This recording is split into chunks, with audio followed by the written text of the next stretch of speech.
కాసేపట్లో ఉపరాష్ట్రపతిగా సిపి రాధాకృష్ణన్ ప్రమాణ స్వీకారం చేయనున్నారు. భారత 15వ ఉపరాష్ట్రపతిగా ఎన్నికైన సిపి రాధాకృష్ణన్తో రాష్ట్రపతి ద్రౌపది ముర్ము రాష్ట్రపతి భవన్లో ప్రమాణ స్వీకారం చేయించనున్నారు. ఇప్పటికే రాష్ట్రపతి భవన్లో ఏర్పాట్లు పూర్తయ్యాయి. ఈ కార్యక్రమానికి ప్రధాని మోదీ, పలువురు కేంద్ర మంత్రులు, ఏపీ సీఎం చంద్రబాబు సహా ఎన్డీఏకు చెందిన పలువురు కీలక నేతలు హాజరు కానున్నారు. నిన్న మహారాష్ట్ర గవర్నర్ పదవికి రాధాకృష్ణన్ రాజీనామా చేశారు. ఉపరాష్ట్రపతిగా నూతన బాధ్యతలు చేపట్టనున్న నేపథ్యంలో ఆయన ఈ నిర్ణయం తీసుకున్నారు.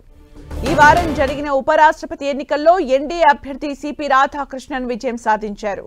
సిపి రాధాకృష్ణన్ 152 ఓట్ల తేడాతో ఇండియా కూటమి అభ్యర్థి సుదర్శన్ రెడ్డిపై గెలుపొందారు.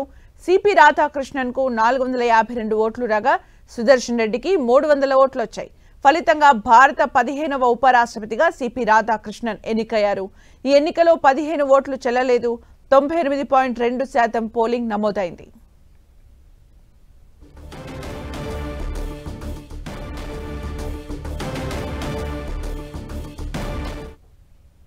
ఇక ప్రమాణ స్వీకారానికి సంబంధించిన మరిన్ని అప్డేట్స్ మా ప్రతినిధి గోపి అందిస్తారు. గోపి,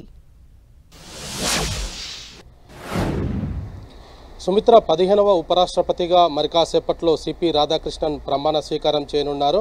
ఆయనతో రాష్ట్రపతి ద్రౌపది ముర్ము ప్రమాణ స్వీకారం చేయనున్నారు. రాష్ట్రపతి భవన్ కార్యాలయంలో ఈ యొక్క ప్రమాణ స్వీకారోత్సవ కార్యక్రమం జరగనుంది. దీనికి అన్ని రాష్ట్రాల గవర్నర్లతో పాటు ఎన్డీఏ పాలిత రాష్ట్రాల ముఖ్యమంత్రులు, ఇతర ముఖ్య నేతలంతా కూడా హాజరు కానున్నారు. అయితే ఆయన 152 ఓట్ల మెజారిటీతోటి సుదర్శన్ రెడ్డి పైన గెలిచిన తర్వాత ఆయన మహారాష్ట్ర గవర్నర్గా రాజీనామా చేయడం జరిగింది. ఆ తర్వాత ఆయన ఈరోజు ఉపరాష్ట్రపతిగా ప్రమాణ స్వీకారం చేయనున్నారు. దీనికి నరేంద్ర మోదీ, కేంద్ర మంత్రులు, ఇతర ముఖ్య నేతలంతా కూడా హాజరు కానున్నారు. అయితే ఏదైతే జగదీప్ ధన్కర్ రాజీనామా చేసిన తర్వాత జరిగిన పరిణామాల తర్వాత ఇటు ఇండియా కూటమి కూడా తమ అభ్యర్థిని నిలబెట్టాలంటూ కూడా తెలుగువారైన సుదర్శన్ రెడ్డిని ఎంచుకోవడం జరిగింది. సుదర్శన్ రెడ్డి కూడా బరిలో తాను గెలుస్తానన్న కొంత ధీమా కూడా వ్యక్తం చేయడం జరిగింది. క్రాస్ ఓటింగ్నే జరుగుతుంది అన్న కొంత ఆశాభావం కూడా ఆయన వ్యక్తం చేయడం జరిగింది. అయితే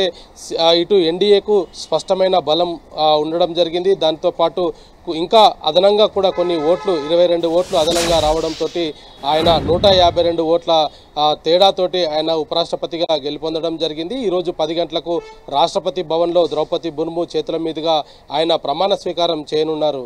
సుమిత్ర, అంటే గోపి, ప్రమాణ స్వీకారం అనంతరం ఎలాంటి కార్యకలాపాలు ఉండబోతున్నాయి? అలాగే ఏపీ నుంచి సీఎం చంద్రబాబు నాయుడు కూడా అక్కడికి చేరుకున్నట్టుగా తెలుస్తుంది. అప్డేట్స్ ఏంటి?